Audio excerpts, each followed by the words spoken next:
ética, por definição, é a reflexão sobre os fundamentos das ações. E esses fundamentos são princípios ou valores morais, como, por exemplo, o respeito. O motivo pelo qual você é respeitoso com aqueles à sua volta é porque esse é um princípio, um valor seu e da sociedade na qual você está inserido. É por isso que a função da ética é organizar a sociedade, estabelecendo referências de comportamento para que o ser humano seja guiado e entenda quais ações são certas e quais ações são erradas. Seguindo o exemplo do respeito, uma ação correta seria agir de maneira educada e dizer, por exemplo, bom dia para aqueles que você encontra e conhece. E uma ação mal educada seria rejeitar essas normas. Na modernidade, existem várias doutrinas que disputam até hoje quais são os princípios e valores da ética. As duas principais que a gente vai falar hoje são a ética utilitarista e a ética kantiana. A doutrina utilitarista foi consagrada por Jeremy Bentham no século XVIII e posteriormente aprofundada por John Stuart Mill no século XIX. A ética da doutrina utilitarista se baseia em 3 pontos principais. O primeiro é a ética consequencialista, que avalia a moralidade de uma ação dependendo dos seus resultados e não da intenção com a qual ela foi feita. O segundo baseia-se no princípio da utilidade, que vai determinar se uma ação é moralmente boa.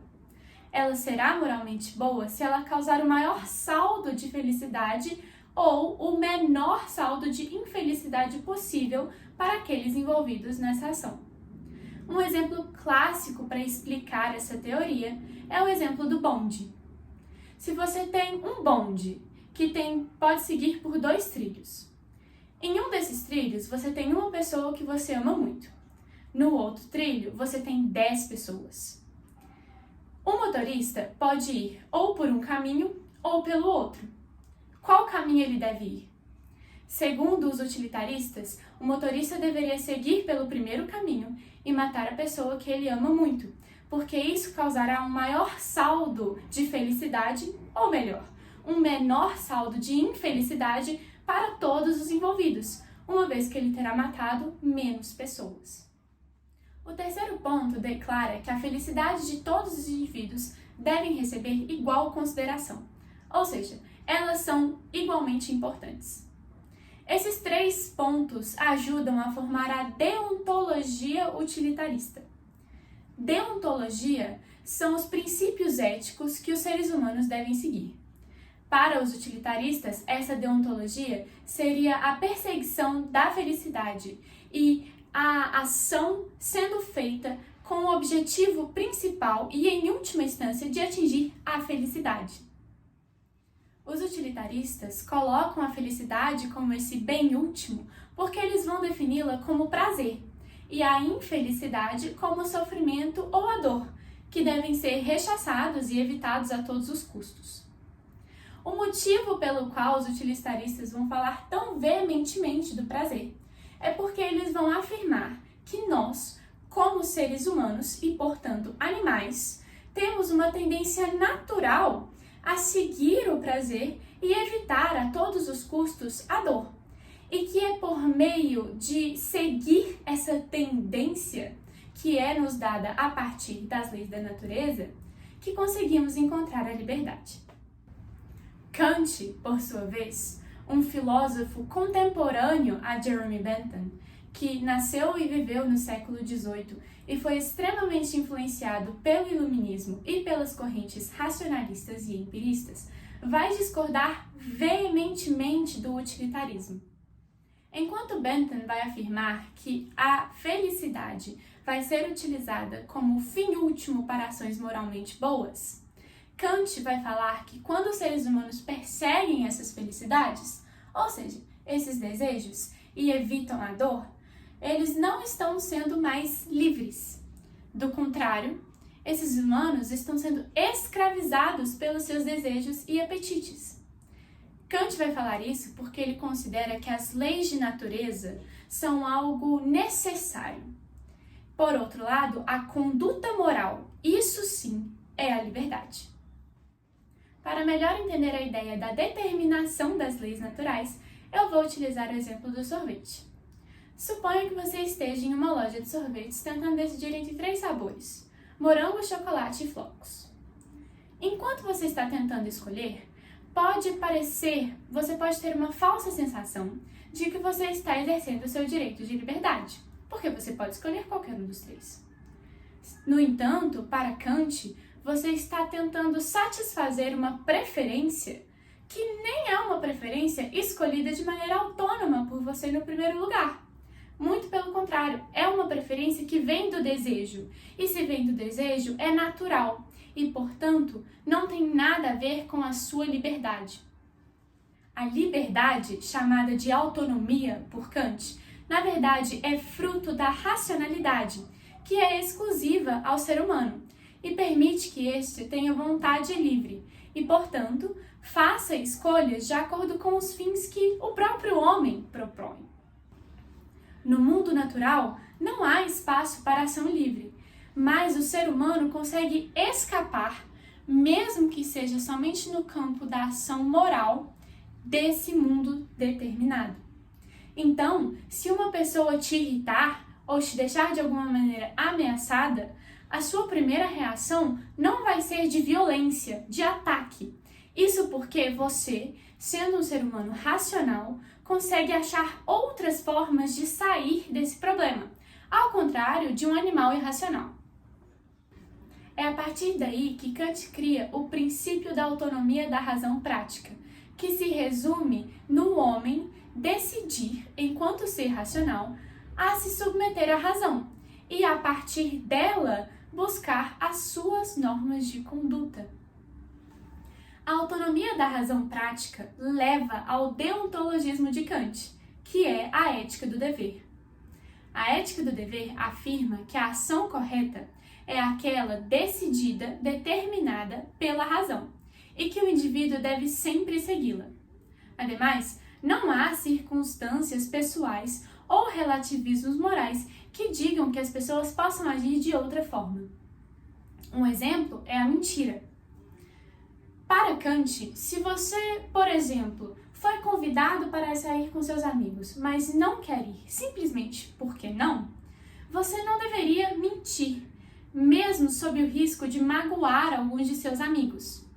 Para os utilitaristas, por exemplo, essa mentira de falar "eu estou doente, portanto não vou poder ir", seria uma mentira boa, uma mentira que visa o maior saldo de felicidade daquele grupo.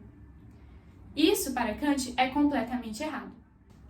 Para além de sua deontologia, Kant cria a crítica da razão prática, ou metafísica dos costumes, que afirma que existem princípios práticos que determinam normas gerais da vontade dos homens. Essas normas gerais, esses comportamentos, podem ser máximos ou imperativos.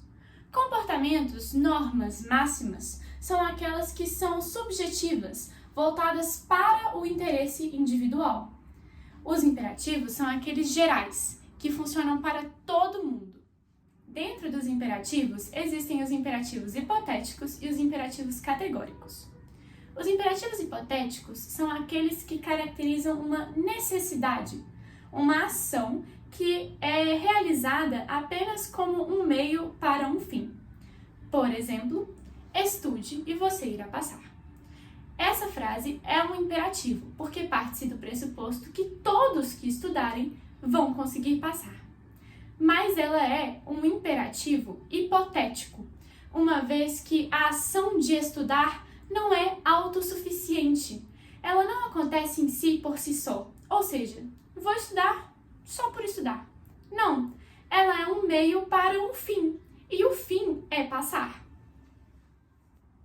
Já os imperativos categóricos são incondicionais, universais, únicos, como, por exemplo, não mate.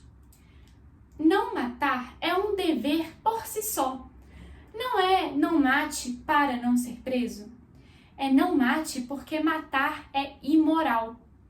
Os imperativos categóricos funcionam quase como fórmulas cujo objetivo é guiar a ação moral de um homem. Mas como fazer isso?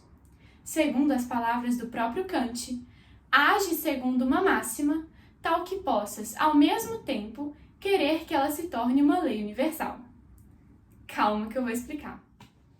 O que Kant quis dizer foi que, partindo de uma ideia subjetiva, ou seja, máxima, é preciso pensar se ela deveria ser universalizada, reforçando a ideia de que os princípios de conduta têm que estar acima de todos os outros ideais. Por exemplo, seguindo a lógica do não matar. Se você pensa em não matar como uma ideia máxima, eu acho que ninguém deveria matar. Fazer o exercício de torná-la uma lei universal declara se ela será uma ideia moral ou imoral. Não matar universalmente, servindo como princípio para todos, seria algo bom? Seria algo beneficial? Segundo a razão, sim. Da mesma maneira que matar, em contrapartida, causaria um caos geral, sendo, portanto, uma ação imoral. Portanto, se qualquer indivíduo, em qualquer lugar, qualquer cultura e qualquer tempo no mundo utilizar o imperativo categórico, ele chegará às mesmas conclusões que todos os outros que passaram por esse processo. É a partir disso que Kant cria a ação por dever, uma ação que não admite exceções e que é realizada a partir da razão. Por fim, Kant vai diferenciar a ação por dever da ação correta. Uma ação correta é moralmente boa, porém é uma ação de dever por inclinação, ou seja, uma pessoa realizou uma ação moralmente correta não por causa do dever, mas sim por causa de seus próprios interesses, das suas próprias inclinações e possibilidades de tirar proveito daquela situação. De acordo com Kant, essas ações corretas são indignas, uma vez que elas não valem porque a intenção por trás delas não era a intenção correta. A determinação da ação correta reforça o intencionalismo de Kant, que vai afirmar que uma ação, para ser determinada moralmente boa ou ruim, também vai depender da intenção que o indivíduo tem ao realizá-la. Para ilustrar isso melhor, vamos pegar o exemplo do comerciante medieval. Um exemplo que o próprio Kant dá. Um comerciante medieval tem a sua loja, e nessa loja chega um comprador inexperiente, como por exemplo uma criança. Esse comerciante poderia cobrar um preço abusivo desse comprador, uma vez que esse comprador não vai saber qual seria a diferença de preço real. Porém, o comerciante não faz isso. O importante nessa história é se perguntar por que o comerciante não cobrou um preço abusivo. Segundo Kant, uma ação correta seria o comerciante cobrar o preço justo, mas porque ele tem medo de que, se ele cobrar o preço abusivo de uma pessoa mais vulnerável, ele será pego. E no que ele será pego, isso trará prejuízos para ele. Portanto, a sua intenção não foi boa, ela não foi genuína. Ela não foi uma intenção que partiu da lógica, do raciocínio e da razão, que seria um imperativo que determinaria: eu não vou cobrar um preço abusivo, porque se todos cobrarem preços abusivos, ninguém vai conseguir comprar nada. Esse é o fim da pequena revisão da matéria de filosofia. Eu espero que todo mundo tenha entendido um pouco melhor a ética utilitarista e a ética kantiana. E é muito interessante ver como essas matérias conseguem ser aplicadas no nosso dia a dia e como elas ainda são um debate que está vivo na nossa sociedade. Muito obrigada!